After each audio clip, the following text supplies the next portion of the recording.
옛날 옛적 경상북도 영덕의 외딴 마을에는 특별한 신앙의 중심이 되는 두꺼비에 관한 전설이 전해지고 있었습니다. 이 마을은 주변 산과 바다가 어우러져 항상 신비한 안개가 드리우는 신비로운 분위기를 지니고 있었는데, 마을 사람들은 이를 신령의 숨결이라 여겼습니다. 이 마을에서 가장 성스러운 존재로 여겨지는 것은 다름 아닌 커다란 두꺼비였습니다. 마을 중심에 자리 잡은 우물가에는 언제나 이 두꺼비가 자리하고 있었고, 마을 사람들은 이를 영덕의 수호신이라 불렀습니다. 두꺼비는 보통 생물과 달리 특별한 능력을 가졌다고 믿었습니다. 해가 뜨기 전 이른 새벽마다 우물가에 나타나 사람들에게 다가가면 그들에게 다가오는 축복과 재해를 예견해준다고 했습니다. 어떤 이는 두꺼비에게 자신이 지닌 과일을 바쳤고, 어떤 이는 두꺼비에게 자신의 고민을 털어놓고 조언을 받았다고 전해집니다. 이러하여 두꺼비는 마을이 정신적 지주가 되어 사람들은 두꺼비의 행동 하나하나를 놓치지 않으려 주의를 기울였습니다.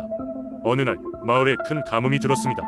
계곡엔 물이 말라갔고 밭의 작물들은 시들어갔습니다. 사람들은 두꺼비에게 찾아와 도움을 청했지만 두꺼비는 여전히 조용히 좌정하고 있었습니다. 그러던 중 노파 한 명이 두꺼비를 찾아와 직접 말을 걸었습니다. 오, 신령하신 두꺼비시여, 이 고난의 시기에 우리를 어찌해야 합니까? 노파는 울며 두꺼비에게 절을 했습니다. 그런데 그날 밤 마을 하늘에 갑자기 천둥과 번개가 쳤고 비가 억수같이 내리기 시작했습니다. 가뭄이 끝나고 작물은 다시금 푸르게 자라기 시작했습니다. 마을 사람들은 두꺼비가 드디어 응답했다고 믿었고, 이 신령한 두꺼비에게 깊은 감사와 존경을 표하게 되었습니다. 그 후로도 두꺼비는 꾸준히 마을 사람들과 함께하며 그들의 삶을 지켜보고 보호하였다고 전해집니다. 수백 년이 지난 지금까지도 이 이야기와 함께 두꺼비의 전설은 영덕의 신앙 이야기로 사람들 사이에서 회자되고 있습니다. 매년 열리는 두꺼비의 날에 마을 사람들은 두꺼비에게 감사의 뜻을 전하며 새로운 한 해의 안녕과 번영을 기원합니다. 이렇듯 영덕은 두꺼비와 함께 신비하고 평화로운 역사를 쌓아오고 있습니다.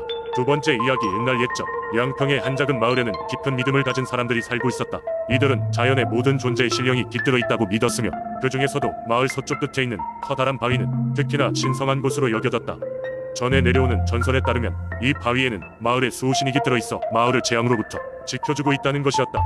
어느 날 마을에 이상한 소문이 돌기 시작했다. 마을 밖에서 온 한 나그네가 이렇게 말했다. 저번 주에 내가 마을로 들어오는 길에 이상한 소리를 들었소. 마치 바위가 우는 소리 같았으다. 그 나그네의 증언은 삽시간에 마을 사람들 사이로 퍼져나갔고 모두가 걱정에 빠졌다. 아무리 신성한 바위라 할지라도 우는 소리를 낼 리가 없기 때문이다. 몇몇 용감한 청년들이 그 바위를 확인해보기로 결심했다.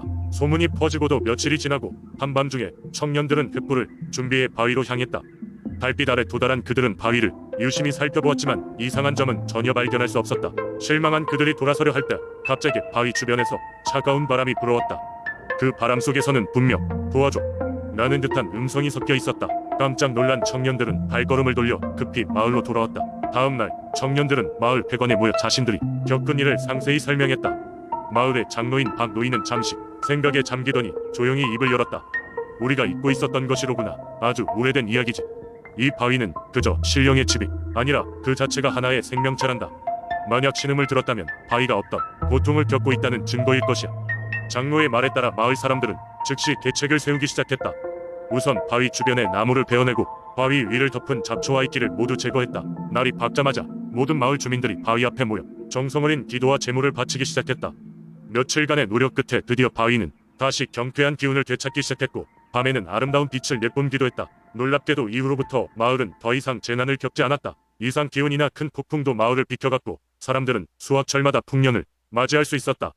이제 마을 사람들은 그 커다란 바위를 더욱 열심히 보살폈고 매년 제사를 지내며 바위에 대한 감사와 경의를 표했다. 이렇듯 양평의 신비로운 바위 전설은 지금도 마을 사람들 사이에서 회자되고 있으며, 매년 바위 앞에서는 마을 축제가 열린다. 사람들은 오랜 역사의 흔적과 그 속에 담긴 신앙의 깊이를 되새기며 바위 앞에서 기원을 올린다. 이렇게 바위는 오늘날까지 마을을 지키며 그곳을 찾는 이들에게 신앙과 자연의 아름다움을 전하고 있다. 세 번째 이야기. 옛날 옛적 백제의 수도였던 공주에 어느 난쟁이가 살고 있었다. 그는 매사에 조심성이 없었고 마음대로 행동하는 것이 그의 특기였다. 그가 살던 마을에 있는 사람들은 그런 그의 모습을 보고 혀를 끌끌 차곤 했지만 그는 언제나 낙천적이었다. 어느 날 난쟁이는 마을에 수로가 없어진다는 소문을 듣게 되었다. 이 수로는 마을 주민들의 삶에 굉장히 중요한 것이었기에 큰 문제였다. 마을 어르신들은 이 문제를 해결하기 위해 온갖 노력을 기울였지만 무언가 보이지 않는 장벽에 부딪힌 듯 계속 실패했다. 난쟁이는 그 이야기를 듣고 흥미가 생겼다. 늘 그렇듯 그는 모든 상황을 긍정적으로 보고 어려운 일일수록 더 재미있지 라며 혼잣말을 했다. 밤이 되자 난쟁이는 문제를 해결하기 위한 모험을 떠나기로 결심했다. 마을은 조용했고 달빛이 은은하게 그의 길을 비추었다. 그는 깊은 산속으로 들어갔다. 그곳에서 희미한 휘파람 소리가 들렸다. 난쟁이는 그 방향으로 조심스럽게 걸어갔다. 작은 나뭇가지가 부러지고 바람 소리가 그의 귀를 간지럽혔다. 그렇게 숲속에서 계속 길을 찾던 난쟁이는 갑자기 불이 우거진 어린 묘지 앞에서 발걸음을 멈췄다. 그 순간 무언가가 작은 빛을 뿜어내며 그에게 다가왔고 그 빛 속에서 아름다운 여우가 나타났다. 그 여우는 말할 수 있는 능력이 있어 난쟁이에게 이 문제는 평범한 수단으로는 해결할 수 없습니다. 당신과 같은 순수한 마음을 지닌 자만이 풀 수 있는 비밀이죠. 라고 속삭였다. 난쟁이는 여우의 말에 따라 여우 뒤를 따라갔다. 둘은 보이지 않는 길을 지나 그들 앞에 도착한 곳은 석양이 연못이 있는 비밀의 장소였다. 여우는 난쟁이에게 이곳에 물을 수로로 옮기면 마을에는 다시 풍요로움이 돌아올 것입니다. 라고 설명했다. 하지만 그 방법은 말처럼 쉬운 일이 아니었다.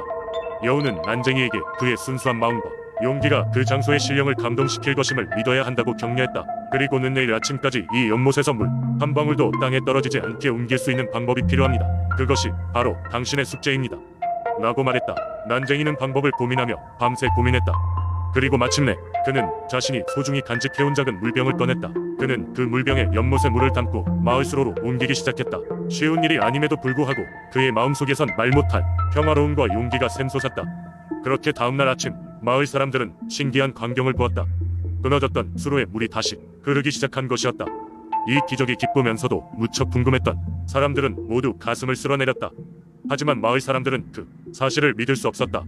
난쟁이는 그들을 위해 다시 이야기했다. 그리고 이 이야기는 난쟁이가 여우의 도움을 받아 기적을 이루어낸 이야기로 오랫동안 전해져 내려가며 공주의 전설로 자리 잡았다.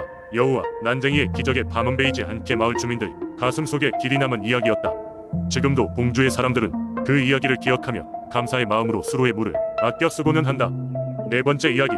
옛날 옛적 의정부의 한 마을에는 오랜 세월 동안 사람들을 보호해주는 고귀한 호랑이가 살고 있었다고 전해집니다. 이 호랑이는 평화롭고 조용한 산속에 거처를 두고 있었고 그 산은 마을 사람들에게 신성한 공간으로 여겨졌습니다. 호랑이는 매일 밤이 되면 조용히 마을 주변을 돌아다니며 마을 사람들의 안전을 지켜주었습니다. 마을 사람들은 이 호랑이를 신성한 존재로 여겼고 호랑이의 은혜에 보답하고자 매달 보름달이 뜨는 밤이면 호랑이에게 공물을 바치는 의식을 치렀습니다. 하지만 어느 날 마을에 새로운 관리자가 부임하면서 상황이 변하기 시작했습니다. 새로운 관리자는 이와 같은 민속 신앙을 미신이라며 무시하였고 심지어 호랑이를 없애버리려는 계획까지 세우게 됩니다. 그는 사냥꾼을 불러 모아 산 속으로 보내 호랑이를 포획하거나 처치하라고 명령했습니다. 사냥꾼들이 산을 수색하던 그날 밤 마을에는 이상한 일이 벌어졌습니다. 마을 사람들은 갑자기 마을 전체에 두꺼운 안개가 끼며 고요한 정적이 감도는 것을 느꼈고 마을의 경계에서는 얼핏 호랑이의 낮은 울음소리가 들려왔습니다. 사람들은 두려움에 떨며 서로를 바라보았고 곧 이어 호랑이의 모습을 본 몇몇 사냥꾼들이 마을로 돌아가 공포에 질린 얼굴로 이 신비로운 사건을 전했습니다. 놀랍게도 그날 이후 마을에서 이상한 일이 계속해서 일어났습니다. 처음에는 마을 가장자리에 있는 몇몇 가옥의 괴이한 자장면이 보이더니 나중에는 마을 중앙의 우물에서 갑자기 물줄기가 솟구치는 일이 일어나기도 했습니다. 사람들은 이것이 호랑이의 영혼이 보내는 경고라는 것을 깨닫기 시작했습니다. 고민 끝에 마을 사람들은 오래된 전통을 되돌리기로 결심했습니다. 마을 원로들은 다시 한번 보름달이 뜨는 밤에 모여 정성스레 준비한 국물을 들고 산속으로 들어가 호랑이의 은혜에 감사를 표했습니다.